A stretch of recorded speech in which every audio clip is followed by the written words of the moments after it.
Hem parlat moltes vegades d'allò dels senyors de Barcelona i també de les senyores de Barcelona. Avui tenim la gran dama de Barcelona, que és Montserrat Cavaller, entre nosaltres. Benvinguda, Montserrat. Moltes gràcies. La propera actuació no serà ni en un gran teatre, sinó que serà en un estadi de futbol. Bé, se sentirà la teva veu en un estadi de futbol, concretament demà, amb motiu de la final de Lliga de Campions. I què has degut això? És un encàrrec... És una petició de la UEFA molt sorprenent. Quan ho vaig veure, primer em pensava que era una mica una broma, però després em va dir, no. Jo crec que és... Volen que cantis això concretament, perquè és una cosa de fa molts anys que es fa esportivament i tal, i m'ho vaig pensar. Primer tenia molts dubtes, després em van dir no, perquè això i allò i el de més enllà, i val.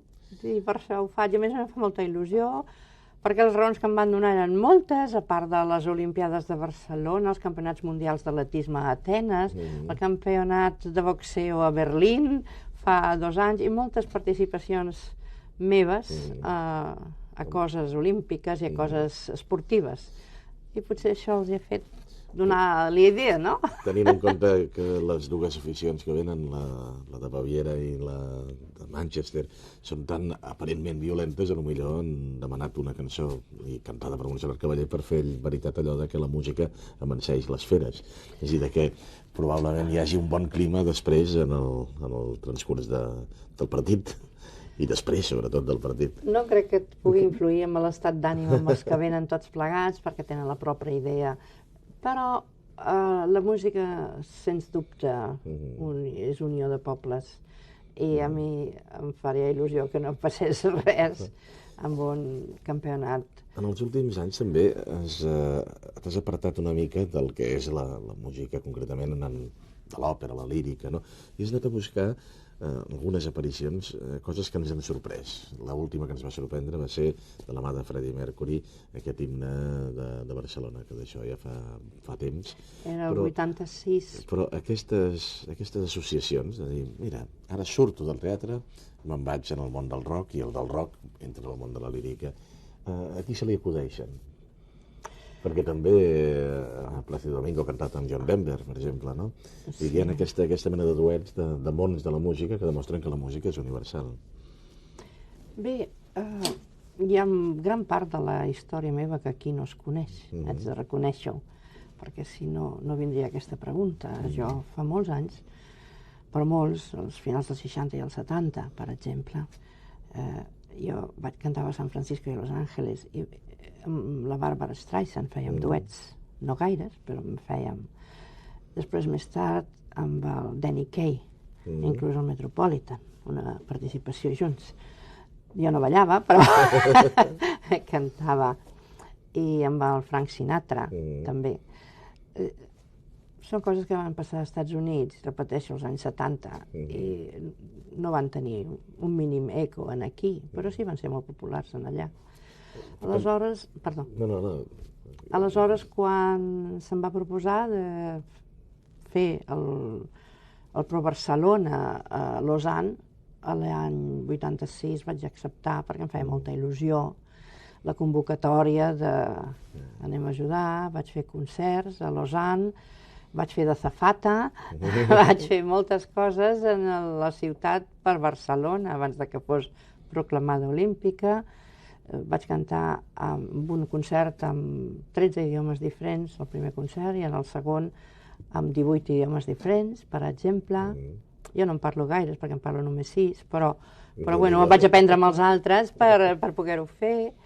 I crec que això va crear un ambient molt maco. I va ser aleshores que se'm va demanar que mirés de cantar alguna cosa per les Olimpiades l'any 86, un cop Lausanne va ser proclamada Barcelona olímpica en el 92. I sí que em va picar la curiositat quan em varen dir, però sobretot que no sigui òpera, que sigui una cosa per la joventut, una cançó moderna. Aquesta idea va sortir de l'aleshores alcalde, que m'ho va demanar, i jo vaig buscar aviam com podria fer. Jo vaig parlar amb el meu assessor, que és el meu germà, de tota la vida, encara és cavaller, i ella em diu, bueno, podríem buscar una persona de música moderna que li agradés l'òpera. A qui li agrada l'òpera? El Johnny Holiday, el Freddie Mercury... O sigui, vam ser dels que veritablement sabem que són fans perquè venen a concerts, a vegades, i a funcions. I el primer que el Carlos se li va ocórrer preguntar-ho va ser el Freddy, i bueno, va saltar d'alegria. I va venir a Barcelona, vam anar, es va hospedar a l'hotel Ritz de Barcelona, vam anar-hi, va muntar un saló ple de pianos i altaveus i coses, i vam estar treballant en allà, bastant, i en el 87, i el mes de març vaig anar a Londres a cantar Covent Garden el 24, ell hi era, i després del concert que vaig fer a l'òpera ens va invitar a casa seva i ens va posar les maquetes del que ell havia pensat que havia de ser, i allà hi havia el Barcelona. Hi ha hagut un canvi en el món de la lírica, concretament, pel que fa al reconeixement públic. A veure si m'equivoco, em corregeixes, però em dóna aquesta sensació. A començaments de segle i a la primera meitat del segle, sobretot el primer terç del segle, els cantants i les cantants d'òpera es veuen plenes d'un cert divisme, això que es diu, no? De dir, ui, són uns personatges estranys, uns personatges bohemis, capriciosos, que donen nom a gelats, que donen nom a coses d'aquestes que només a ells els agrada menjar, per exemple. O sigui, un personatge distant de la multitud. Amb el temps això ja no és així, i avui el cantant d'òpera és una persona eminentment bona. Representa l'altruisme, la popularitat, la gent atura la gent, els cantants i les cantants d'una altra manera, no? Bueno, potser perquè s'han donat compte que són persones que fem una professió especial, molt privilegiada per nosaltres mateixos, tenim molta sort, els que tenim el camí de la música, però que no, per fer música hem de ser diferents. Portem una vida potser diferent, això sí, perquè és dedicada a viatjar, als estudis i a molta... Per la qual també ens permet uns contactes molt importants amb gent d'altres llocs, d'altres indrets, i aquesta gent et dona també una certa amplitud de mira, que si et quedessis en un lloc potser no la tindries, o la pensaries, però no la constataries, no? Has dit que és una professió molt privilegiada, però també és molt arriscada, perquè el cantant d'òpera es troba davant d'un públic molt atent, que no perdona el més mínim error. Sí, és veritat. Cosa que sí que se li perdona amb una estrella del rock, per exemple, no? I algun futbolista, fins i tot, no? O sigui, un petit semitó, una petita baixada de la veu... Jo crec que el públic és exigent i jo crec que ho ha de ser. La música és un art. Molts no ho volen reconèixer encara avui, però la música és un art, un dels tants arts que hi ha. I amb un art ni te'n pots enriure ni el pots falsificar, no ho has de fer. Aleshores el públic d'això jo crec que n'és conscient també, i no vol que li donin gat per lliure. Sí, però no és cert que moltes vegades hi ha un públic que dius, aquest públic ha entrat a la sala amb una sensació d'hostilitat respecte al cantant. El públic ha vingut aquí no a mirar allò que faré bé, sinó sobretot a protestar allò que potser faci malament. Bueno, potser sí que hi ha gent que a lo millor va d'aquesta manera a gaudir d'un espectacle, però llavors ja no va gaudir. Va fer una altra cosa, no? Però jo no voldria mai ser un espectador així, perquè la música és tan sublim que la música és feta com un do, com un regal, no ho pots acceptar com un examen o com un laboratori, aviam. La música, quan es canten determinades passatges, et provoca una emoció, sobretot aquí la sent. Però clar... També el que la fa. Cada vegada? Això és el que volia saber. O sigui, sí, malgrat anar-ho repetint una i una altra vegada, quan passes per allà et provoca aquesta emoció interior. Sí, i a vegades en descobreixes d'altres que potser l'has cantada 100 vegades una peça i t'ha emocionat, perquè és una peça sublim. El compositor ha creat una cosa meravellosa. Fins a certs moments que de sobte un passatge no saps per què et queda i dius, això no m'havia passat encara en aquest moment, no? Sí, és una frisança, és una cosa exquisida, és un privilegi poder servir la música i és un privilegi tenir aquestes emocions, perquè de veritat no es poden descriure. I la gent que no està potser en aquest món en què la música li entra dins d'aquesta forma, ho poden veure com una exageració, com una espècie de... No, però segur que passa. Una mica així, no? Hi ha un moment en què et surt una llagrimeta que no saps ben bé d'on surt, no? Sí, que t'has de parar quan actues o quan cantes per dir para, perquè és que si no, el pròxim ja no ho podràs fer perquè la cosa t'ofega, no? Els mitjans de comunicació moderns, les noves tecnologies, els satèl·lits, la televisió, en definitiva, el que ha fet ha estat treure una mica l'òpera de les grans teatres de l'òpera i portar-la més lluny. De tal manera que es produeix un fenomen nou, com que l'òpera s'havia anat democratitzant, com que ja no hi anava únicament la gent que podia anar-hi, aleshores s'ha anat portant lluny, a Pequín, per exemple, a Luxor, i s'han fet grans espectacles allò perquè la gent pogués dir no és tan important anar-hi com haver-hi anat. I la sensació de dir, i jo sóc més important perquè en comptes d'anar al Liceu he anat a Luxor, he anat a Pequín. No s'ha fet una mica un circ de l'òpera? No, el que passa és que s'ha fet factible que a Luxor hi pogués anar, per exemple, qui també podia anar al Liceu.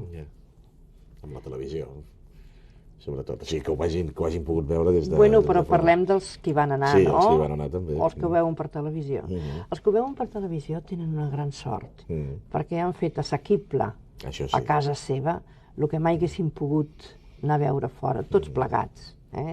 Aleshores, la televisió té un mèrit indiscutible amb el que pertany a la música, perquè les nits de concerts a la televisió o d'òperes retransmitides o gravades o el que sigui, és un mitjà fabulós per qui li agrada la música i no té els mitjans. Diuen que no és viva la música, la televisió és viva perquè neix del viu. No és fabricada. La música de la televisió, una retransmissió, és del viu. Per tant, l'espectador que veu des de casa seva està veient òpera viva o concert viu. Quan veus els grans concerts del Scholti o etc., de qui siguin, són concerts vius. Per tant, això també és un regal molt gran pels aficionats a la música. Circo n'hi ha hagut sempre, des del circo romà i molt abans n'hi havia sempre.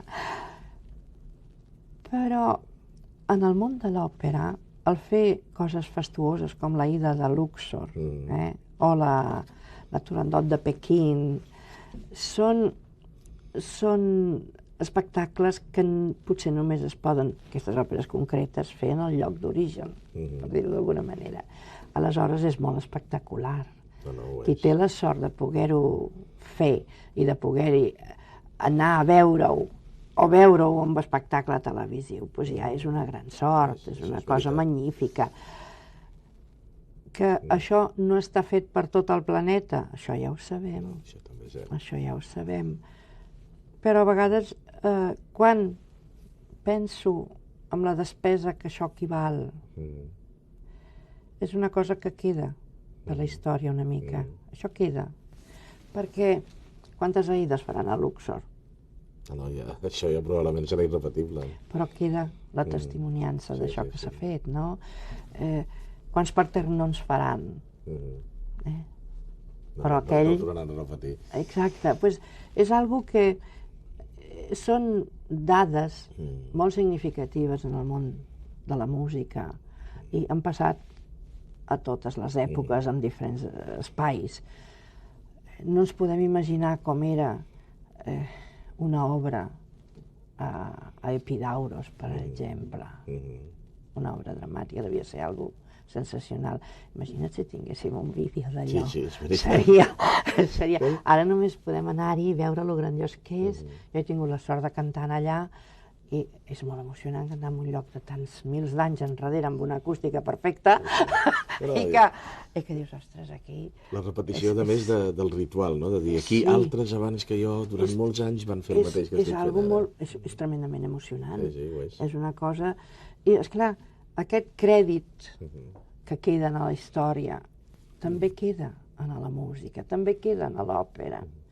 I crec que aquestes grans produccions, com les que has nomenat, han sigut festoses, però certament no eren circo, perquè la història de l'Aida, si la penséssim 5.000 anys enrere, hagués estat per allà, i hagués estat d'aquella manera. I precisament els fastos egipcis que ens arriben a través de la història, i els historiadors no eren fastitos, eren grans. Exacte, quan tu muntes un... Potser igual que el que hem fet. Per tant, no puc mai pensar que això és. I la ciutat prohibida, amb la Turandot, jo he estat dintre, he cantat dintre, altra cosa, però és molt significatiu. Molt significatiu. Ens pot potser semblar una mica circencs, potser perquè ho veiem tan llunyà, no? Ara que estem parlant d'aquesta espiritualitat que dona la música, vull baixar la materialitat. Perquè quan ara hem parlat d'aquests anys, hem parlat del Liceu molt. Barcelona tenia un liceu i mira, estava allà, però no sabíem ben bé com funcionava. Amb la reconstrucció del Liceu, l'ampliació del Liceu, de sobte el ciutadà de Barcelona ha començat a veure que allò costa uns diners. I no precisament pocs, sinó molts. I una acusació que s'ha dit ha estat en les produccions d'òpera hauran de veure com el caixet dels cantants baixa perquè si no, no podran pagar-les. No sé si existeix un mite que el cantant d'òpera és una persona que cobra molt o que efectivament durant uns anys s'ha sobredimensionat el caixet dels cantants d'òpera.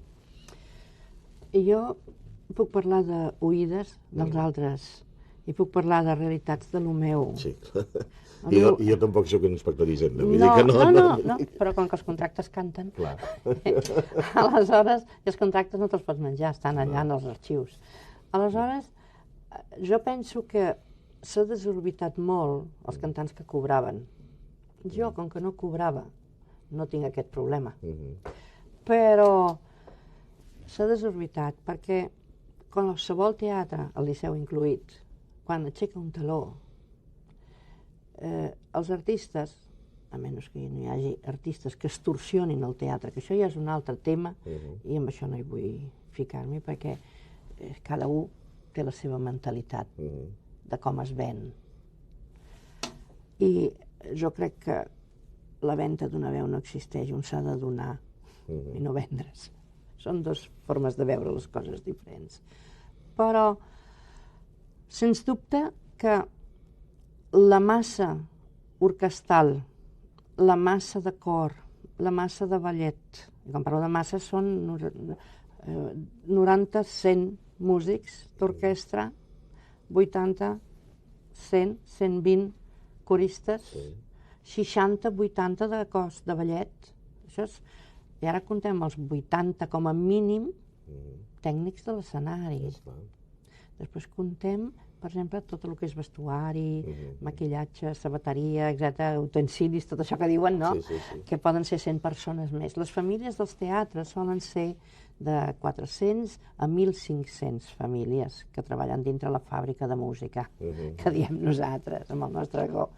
I, lògicament, aquesta fàbrica de 1.000 o 1.500 o 600 treballadors val molts cèntims mensualment.